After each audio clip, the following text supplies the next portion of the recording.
Otrok, ki postane odrasel in še vedno nosi glas matere. Znotraj odrasle ženske živi deklica, ki je nekoč verjela, da je problem ona. Zdaj ima svojo službo, morda svojo družino. V ogledalu še vedno sliši: nisi dovolj. Ko se razveseli, jo nekaj znotraj ustavi. Ko si zaželi nekaj zase, jo glas opomni: egoistka. Ko si želi miru, pride krivda. To ni njen glas, to je glas matere, ki nikoli ni sprejela, da je hči oseba zase. Glas, ki se je ugnezdil globoko, a ne pripada njej. In zdaj prihaja čas, da ta glas utiša. Ne z jezo, ne z maščevanjem, ampak z resnico. Moja mama mi ni znala dati tiste ljubezni, ki bi mi pripadala.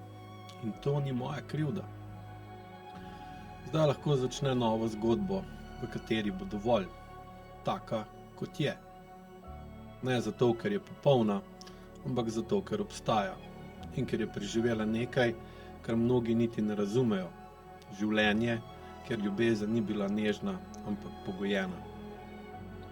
In zdaj diha, brez opravičila, brez dovoljenja, z občutkom: jaz sem vredna, vedno sem bila, samo nihče mi tega ni povedal. Zdaj si pa to pove sama.